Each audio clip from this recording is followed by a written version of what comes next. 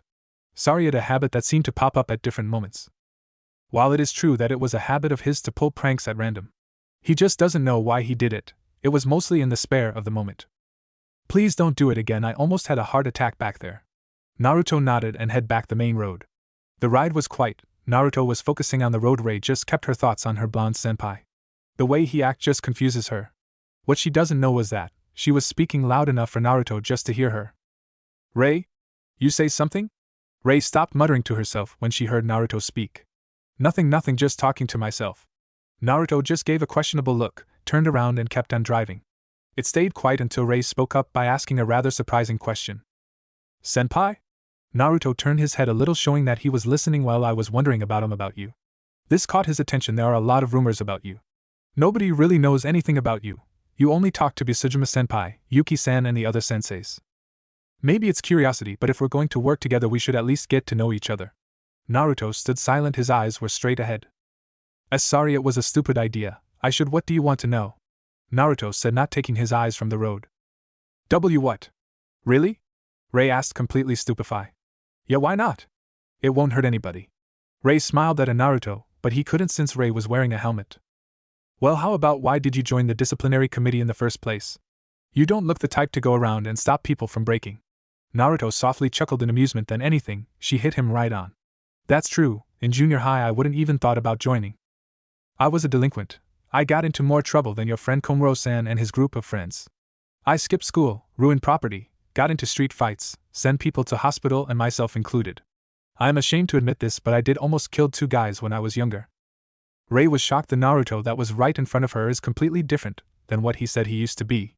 The fact that he almost killed worried her greatly. She is almost afraid to ask. How old were you when you know? Naruto thought for a moment before saying. I was 10 and the last was when I was 15, when I almost beat the guy to death. 10. Her senpai was 10 when he almost killed a man, but why? There has to be a reason why, right? Right. This guy was doing something unspeakable. When I saw this happening I just lost control. I literally threw him to the ground and punched until he stopped moving, then everything went black. The next thing I knew, I was in the hospital with both my arm in a cast with my Kasan next to me. Rei just kept listening, leaning on every word. There was something weird. But that doesn't make any sense. How could you overpower a full-grown man? Rei asked. If you stop interrupting for a moment you would learn. Naruto snapped, making Rei shut up.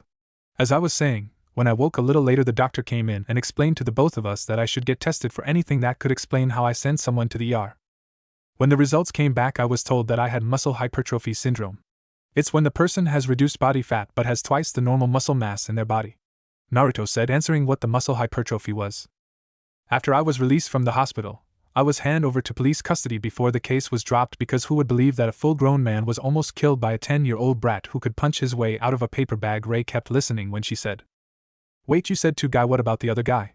Oh, that it was about 5 years ago, it was when I was in the boxing club. You were in the boxing club? Naruto began to look irritated. Yes, I was. What did I say about interrupting me? It was meet by silence, okay. When I was in the boxing club I just did it to pass the time and a way to get my aggression out without hurting anyone. It did seem to work for about a year and a half, when we competing at a rival school. We beat them when I knocked out the captain of the team, but that just made him mad at me and he followed me outside. He confronted me and when I refused to listen, he threw the first punch. I blocked it, and then I punched him in the rib cage causing it to break. And one of his ribs punctured his lung sending him to the hospital. I was arrested by the police before Kasan came to get me, while there weren't any charges since it was self-defense. I was suspended for a month and kicked out of the club. Rei for once had nothing to say. The person she thought he was and the person he is are so different. I'm sorry, senpai. Rei said with sad an expression on her face. Naruto just said for what? You did nothing wrong. But I made you tell. Naruto squeezed the brake handle making the bike stop. Look, Miyamoto-san, what I just said was from my one free will. You didn't do anything wrong, okay? Rei nodded in understanding. Rei, call me Rei senpai. Rei said hesitate. Okay Rei, you can call me Naruto if you want. Rei looked happier at least. He never did like seeing women depressed. What else do you want to know? After the spend the day taking getting to know each other, Naruto talked about how he meets Siko and Miku, his relationship with Shizuka, Kyoko, and the late Akamoto. Rei was about her strained relationship with her recently divorced parents, Takashi, and her dead boyfriend Hisashi. The thing they had in common was that they both hate Shido with a passion that they made a game out of what they'll do to him when they see him again. Soon the sun began to set once again, telling the two that it would be dark soon, just in time for them to get into the city. Naruto slowed the bike in a steady pace, making sure that there weren't any zombies in the area. Naruto-senpai, look over at the intersection. Rei yelled and pointed in the indicted direction. They saw a Rouge police car. Slowing down and stopping right in front of the car. Part of the car was completely destroyed by a truck that collided with it, the other part was just as bad. The windshield broke into pieces. There was 2 dead police officers, one by the passenger side was hanging from the windshield, and the other was limping over the steering wheel. Jesus, you got to be fucking with. Naruto bowed his head in a silent prayer, removing the key from the ignition, and the 2 got out of the car. We should check to see if there's anything we can use, senpai. Naruto silently agreed and walked to the side of the car, opening the driver's side of the car door, and began to push the car forward enough so they could check both of the officers. After checking both of the officers in the glove compartment, they only found a pair of handcuffs, a police baton, a police radio, and 2 SNW M37 Airway 1 no bullets with 5 extra bullets, making it 10 bullets in total. Quickly checking the 2 guns, finding that only one was working properly, instead of throwing the other away, he just dismantled the spare and kept the spare parts in case if one of the other parts break. Do you know how to use one? Naruto said to Rei, who looked up at him trying to hand her the gun, when she shook her head no. Sorry, my 2-sen wouldn't let me near one, let alone use one.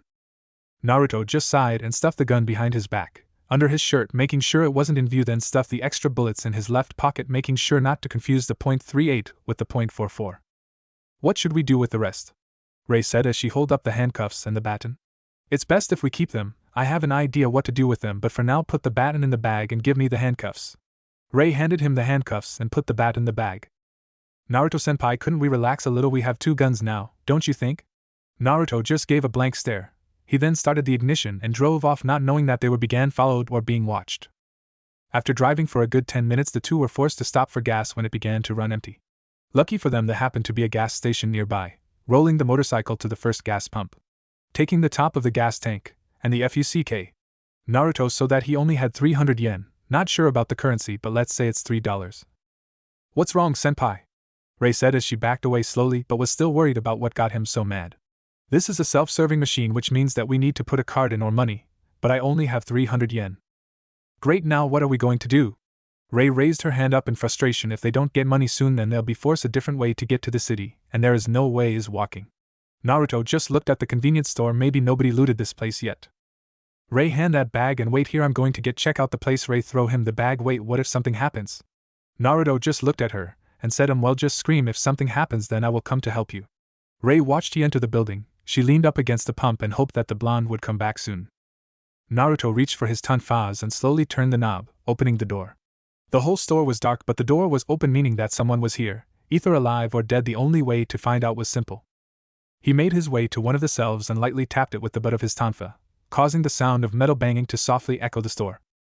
Waiting a couple of seconds for a response, when there wasn't one, he visibly relaxed. Naruto unzipped the bag and grabbed anything that had sugar, or fast and easy to make, and most important that it was light enough to carry, things like chips, cookies, instant ramen, and bottles of water and soda. Making his way around to the front, stepped around the counter to the cash register, pressing the button to open. When it didn't, Naruto grabbed the little opening in front of the machine and pressing downwards on top of it.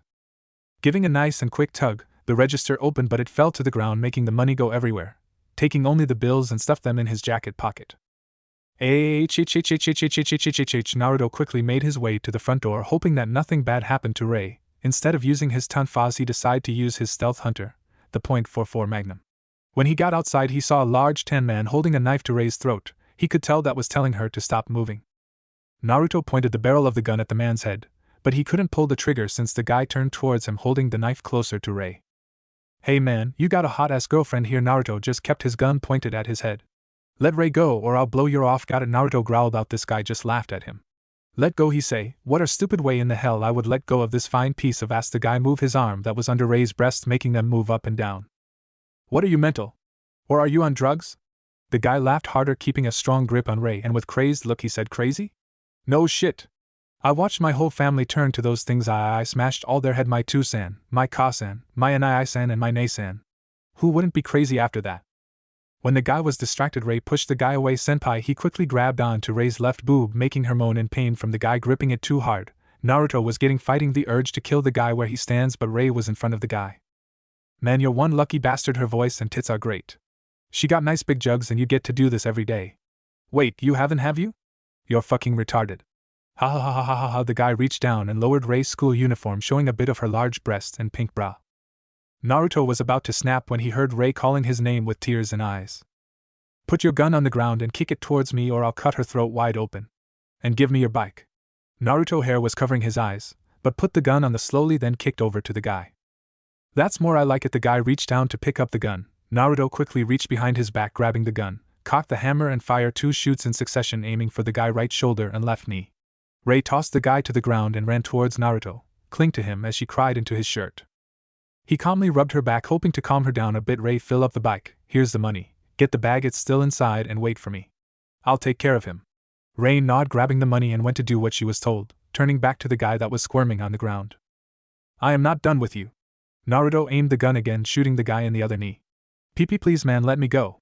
Naruto grabbed him by his shirt and punched him in the face, breaking his nose. Do you think you deserve to live after what you did to her? Naruto pushed against the gas pump, making it shake. You can't kill me, you don't have the guts. Naruto punched him again, shutting him up, reaching to his pocket, and pulled out the handcuffs, putting it around the guy's left wrist and one of the gas pump handles. You're right, I'm not going to kill you. They will do it for me, Naruto said, pointing to the approaching zombies coming their way. No, you can't, not that. Just kill me now. Naruto just ignored him, picking up his stealth hunter, putting it in the holster, and started the bike. If you really value your life, then choose live or die, it's all up to you, Naruto said before tossing the guy's knife at his feet, and the two left, but not before hearing the angst screams of pain of the man. The trip was quite. Rei hasn't said a word since the gas station. Her clothes were covered by the guy's blood, so he thought it was time for them to stop and rest for the night. They stopped at a nearby neighborhood, kicking the door in, and went inside. Rei was currently in the bathroom, taking off her school uniform, unclipped her bra and pulling down her panties, and laid them inside the basket outside by the door for Naruto to wash. She stepped inside the bathroom and filled the tube with warm water before she stepped inside. Even though she was inside a tube filled with water, she didn't feel clean, she felt filthy. If Naruto wasn't there, then what would have happened? Would she be dead? Would she gotten raped by the man, and possibly more? The thought scared her. She heard a knock on the door. It opened, revealing Naruto wearing a black sleeveless shirt with gray sweatpants, and he was carrying a small pile of clothes with him. Rei? I brought a change of clothes I found around the house. I hope they fit. Naruto laid them in a basket that was close to the door. He looked at the fogged glass door that led to the bath. Rei, I'm sorry for what you had to go through. I won't complain about the past, but I promise you that nothing like that would ever happen to you or anyone from our group again. Rei stayed silent until she heard Naruto sigh. Okay, the food will be ready soon. Naruto was about to walk out when he heard door open a little bit. He turned, he saw Rei stuck her head out. Thank you, Naruto-kun. The door closed once again. Naruto stayed looking at the door. Not many people would call him that. Only Siko, Shizuka, Miku, when they are alone, and Kushina called him Kun. He left the bathroom and went to the kitchen to see if the food is ready. In 5 minutes dinner was ready. It wasn't much, it was just instant ramen. He filled 2 bowls and set them on the table with a pair of chopsticks on the side. When he sat down, he saw Rei coming down the stairs looking better than before. She was wearing white spaghetti strap top and black skin-tight bicycle short. Both of these were small on her. Naruto-kun? Is there anything else I can wear? Naruto shook his head. No. Whoever owned this house didn't have a lot of clothes, or that they took all their of it when they left. Rei sighed, but it's still better than wearing her uniform that covered with blood and sweat. The two spent the time eating in silence. When the two finished their meal, Rei yawned, showing that she was tired. Naruto-kun, where I'm going to sleep? Naruto pointed up the stairs. There are bedroom to second door on your left, and if you need anything, I'm going to sleep the one in front of yours. Rei nodded, headed up the stairs, and said thanks again. Naruto nodded as he stared off to space. In less than 2 days, the world was no longer the way it used to be. He looked at the weapon that Rei been using since school. It was just a metal broomsticks. It was slightly dented from use and the tip was dull, sighing before going back to the kitchen with the broomstick and the bag before getting to work. It took a couple of minutes to finish as he went to the bedroom and collapsed from exhaustion and lack of sleep.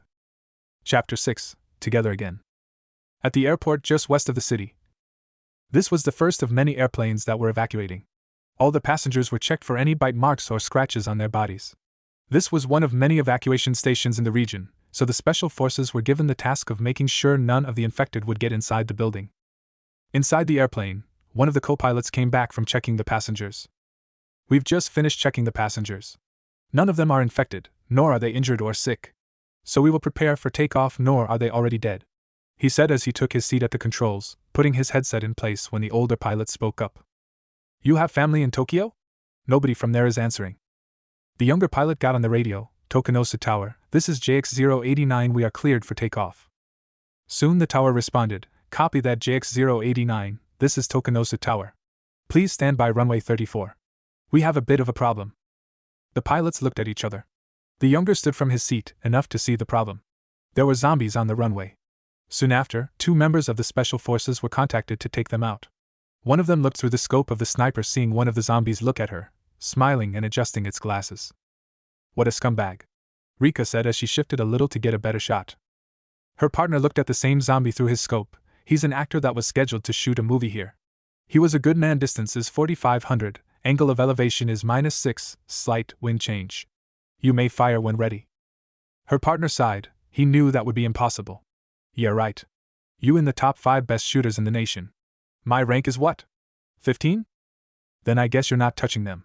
Besides, I've been in the same spot for months and the best shooter hasn't moved from that spot in 10 years. She said casually. She knew the best shooter in the nation, well, not personally. Kushina Uzumaki, ex-captain of Japan's Special Forces. She was and continued to be a role model to Rika. During her time in the force, she heard many stories about her from both retired and commanding officers. The guy didn't say anything as he watched a cop car and a bus drive by to pick up the bodies from the runway. So how do you think they got here? I mean, this place is on an island and the only way to get here is by ship. But they're restricted from entering unless they changed regulations without us noticing. Rika shook her head, blamed the people up top. The only people allowed are important officials, engineers and others that are needed to keep this place running plus their family. One of them must have gotten infected. Lucky for us, it's not that bad. Hopefully it stays like that. She watched the cars leave the area, letting the plane to take off. Who knows what could have happened if we weren't called and they would have been screwed. It's not like we have unlimited ammo. I mean, we're gonna run out eventually if it keeps up like this. The man said, looking up at the plane leaving to the designated safe zone. So what are you going to do? Run away? Rika asked the man as she took off her sunglasses. He shook his head. No, not yet anyways. I'm going to go to the city eventually, Rika said to herself, making her partner look at her. Why? Do you have a boyfriend or something? Rika looked up towards the sky and said, I've got a friend over there. Where Takashi and the rest are. Shizuka was currently leaning on the steering wheel of the bus, lightly tapping on it, hoping that the traffic would move faster, but it would only move a couple inches an hour. She had been driving all night and was pretty tired, not to mention that Shido was in the back chanting his way, Shidoism, to the people who would listen. Most everyone sleeping in the front of the bus, Naruto's group, was sleeping except for Saya and Takashi, who were awake for different reasons. Saya elbowed Kota until he woke up. Good morning, Takagi-san, is time to get already? Kota said, half asleep with a trail of drool going down the left side of his mouth.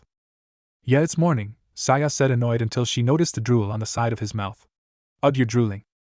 Kota wiped the drool off his face and looked out the window. Look at this. Kota saw a bunch of people with different sized backpacks on heading the same direction as them. I think we should have gone to the suburbs instead, Kota commented as he looked at the amount of people going the same direction. There's more than one way out of here, Saya said as she pointed to the airplane in the sky. Oh yeah, the airport's offshore. Saya then explained where they should go and where not to go.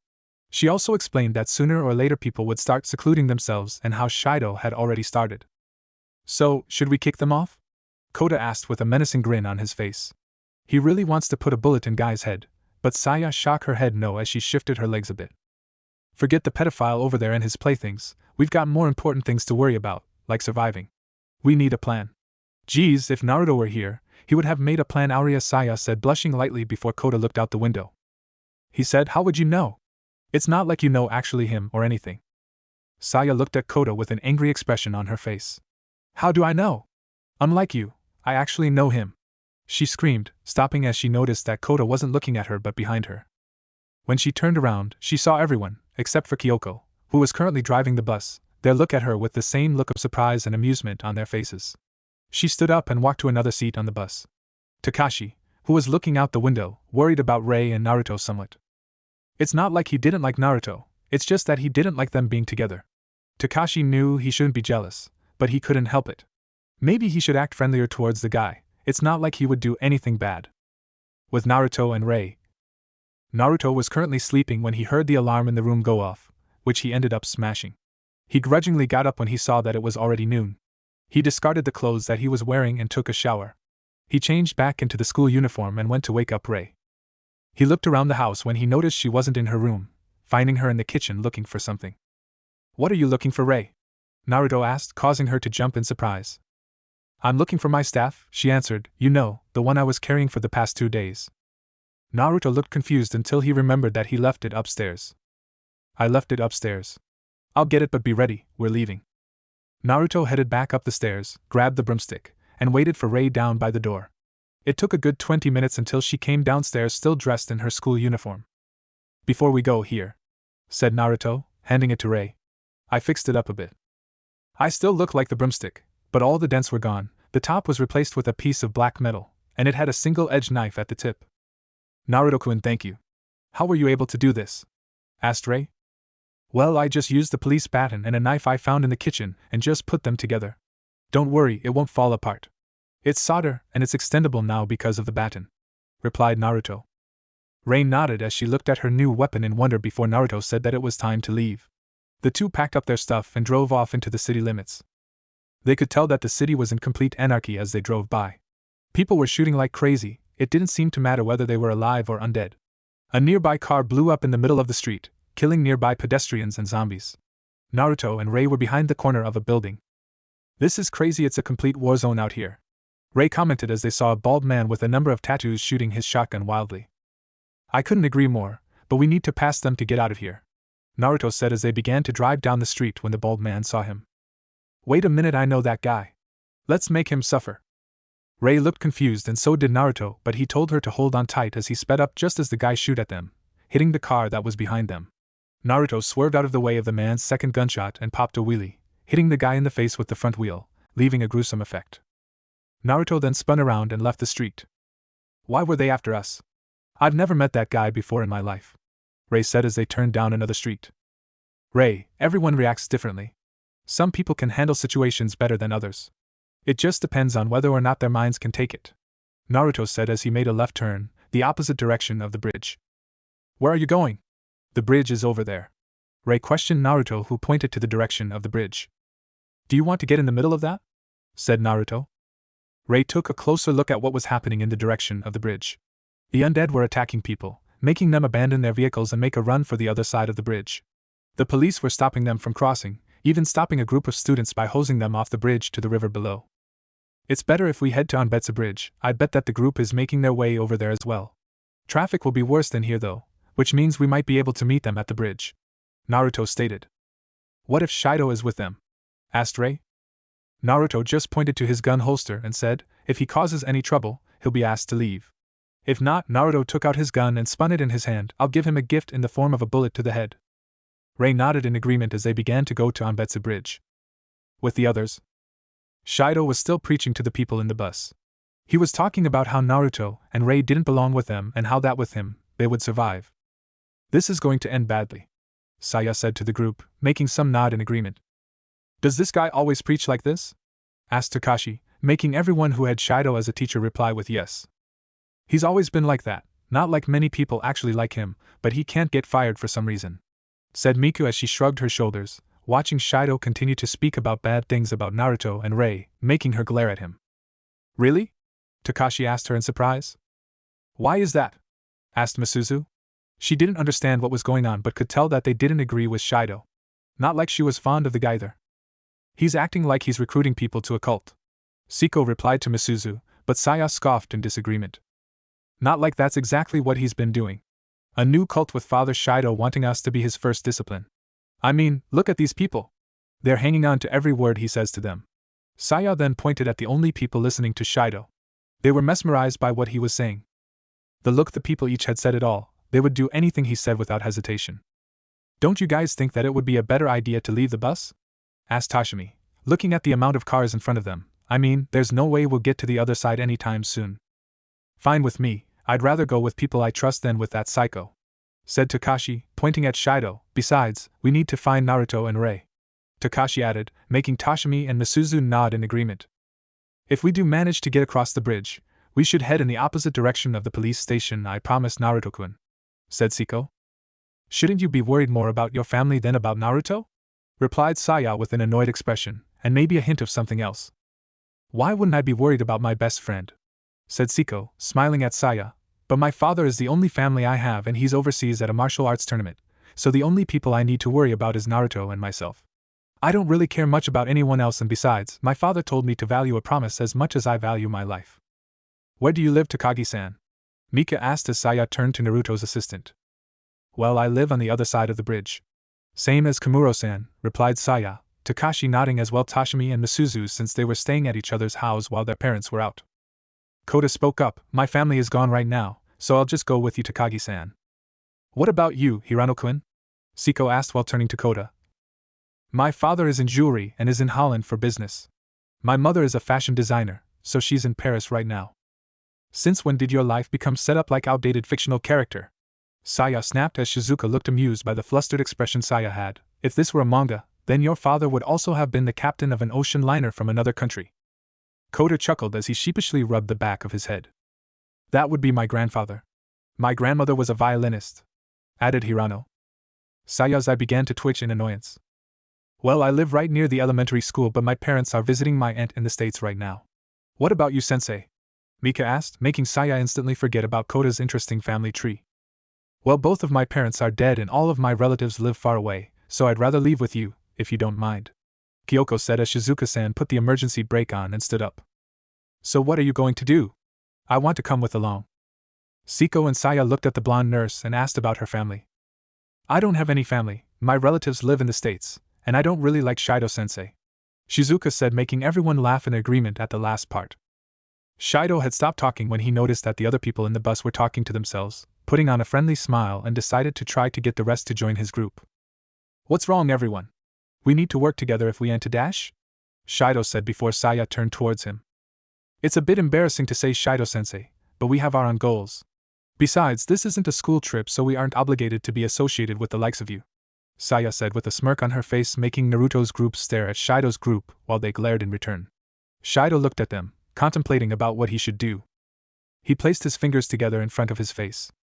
I see that you have already decided on what you want, so please, be my guest and do as you please, Takagi-san.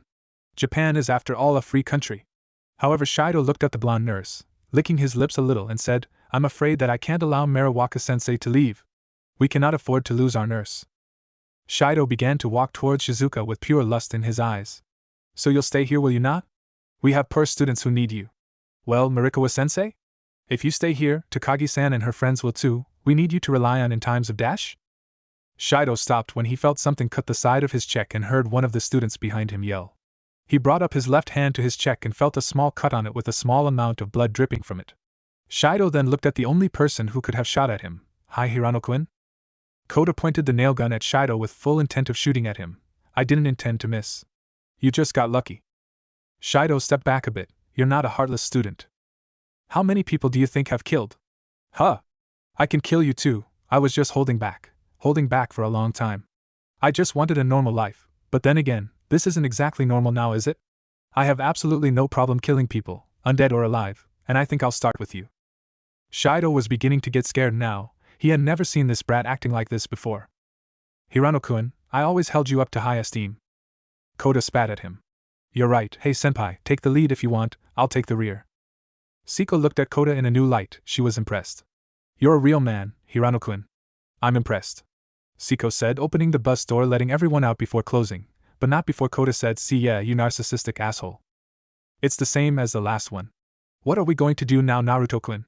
Ray asked Naruto as he stopped the bike, wiping sweat from his forehead.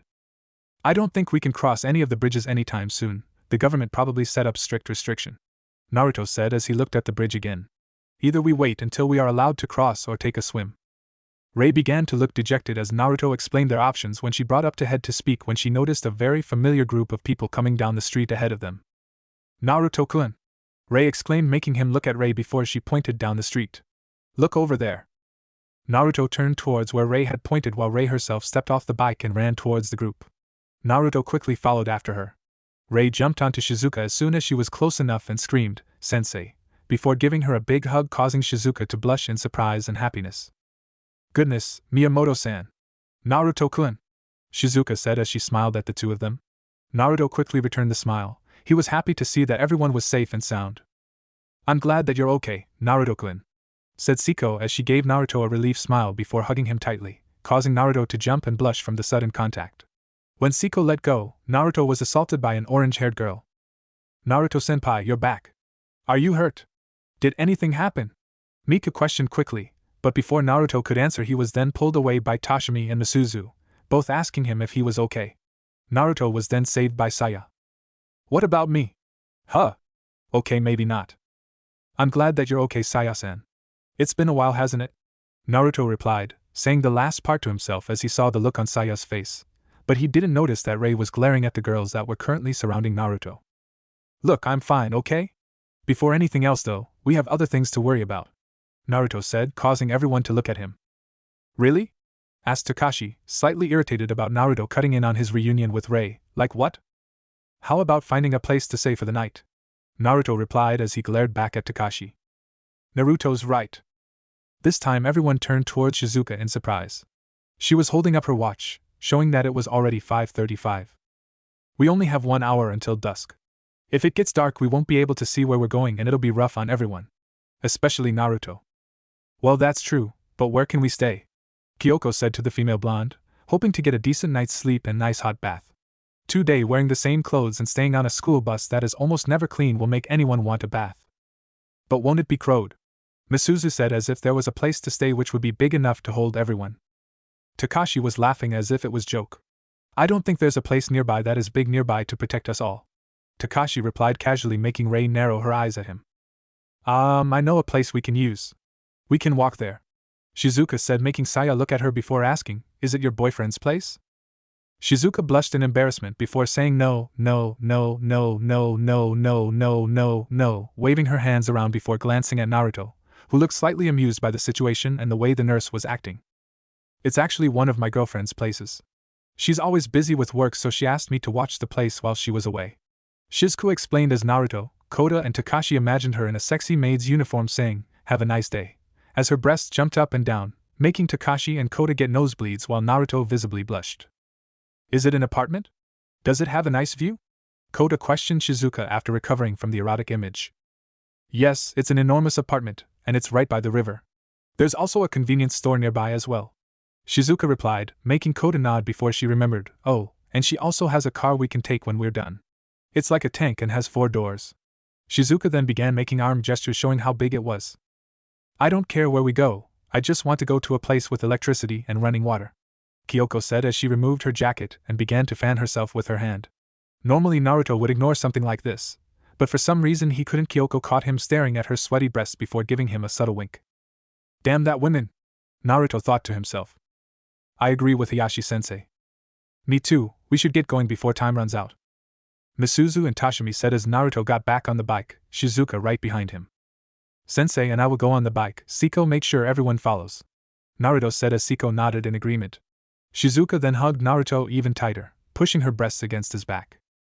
This is comfy," Shizuka said in a sing-song manner as she wrapped her right hand on Naruto's chest and her left hand somewhere below the belt. Naruto then turned on the bike and drove off as Shizuka commented about something being bigger than she had suspected.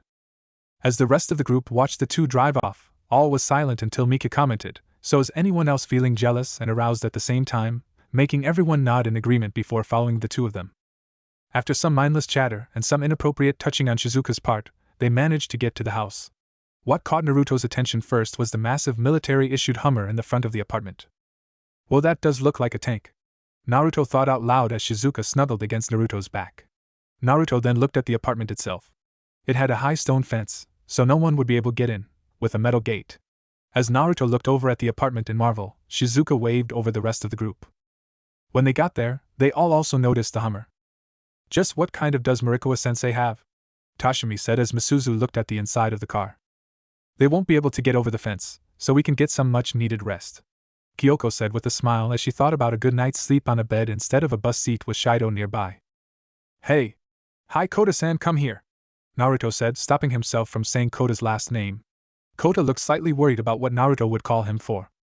"Here, we found this when we got separated," Naruto said as he handed Kota the M37 Airweight, making Kota jaw drop and drool.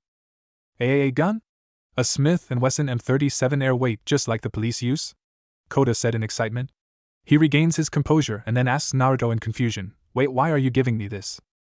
"Look Kota, I don't know much about you, but by what I have seen and heard I know I can trust you and you have earned my respect, which many few have done.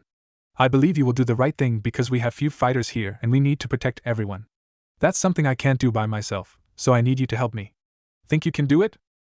Naruto said, making Kota nod as he gave the remainder of bullets to Kota as he threw the nail gun that we was using away. Naruto then looked back at the apartment and noticed a small group of them had started to come out from somewhere nearby. Saya then reached into her bag that she had been carrying and handed Takashi a crowbar. "Everyone stay back. We'll take care of them." Naruto removed his school jacket and handed it to Miku. "Hold on to that," he said, pulling out his tonfas. "Kota, I want you to stay out of this," Naruto said, making everyone look at him bug-eyed. "Why?" Kota questioned. Why was Naruto telling him to stay out of the fight, and why wasn't Naruto using the gun he has around his waist? Using them both, surely they would be able to finish this quickly. It's because they are attracted to sound, so if anyone uses a gun, those dead brains will go to the source of it. Which would mean more coming towards us, and unless you have a silencer with you, otherwise stay out," Naruto explained. Kota agreed. While he would love to play his new gun, staying alive would be the better option. Naruto, Kakashi, Siko, and Rei made their way to the gate opening and charged right in. Rei then used her staff to hit a zombie with a hard left swing, causing the staff to extend, cutting through its throat and the brain stem with the knife tip piercing. She then pulled it out and swung down on another zombie's head, making it fall to the ground dead before she charged towards another zombie. Kakashi gripped the crowbar and swung it like a baseball bat, hitting the zombie in the head, causing it to cave in. He then sidestepped to the right to avoid an incoming zombie from grabbing his arm. He then used the pointed part of the crowbar to stab the back of its head, jiggling it around to make sure that it was dead. As he pulled out, he swung upwards, hitting one in its jaw, sending blood and a few teeth to go flying. Siko then killed a zombie when it tried to grab Kakashi from behind. She then spun around and slashed at another, making its head snap at the force of the swing. She then ran at two other zombies that were close together, jabbing one, sending it to the floor, crushing its head with her foot, and then slashed at the other one. Naruto spun his tonfa, hitting one of them on the top of its head, making it cave in while bits of brain matter splattered on the floor. He ran towards another, jabbing the butt of his tonfa to the temple of it, sending it to the floor. Naruto then brought his right heel down, killing it, before spinning on his other foot to roundhouse kick two more that were coming towards him. He then walked over to the downed zombies, stomping on both of their heads, crushing them under the amount of weight. He turned, looking at the only undead left, and kicked it in the stomach, sending it flying towards the stone fence, head first. Making sure that no other zombies were around, the group headed inside to check out Shizuka's friend's apartment, for a well-deserved break. What if neglected Naruto x Miki harem? And thanks for watching my video till the end. If you enjoyed this content, then do consider subscribing to my channel, and leave a like if you guys need the next part. Comment down, and thanks for watching the video, and see you guys in the next video.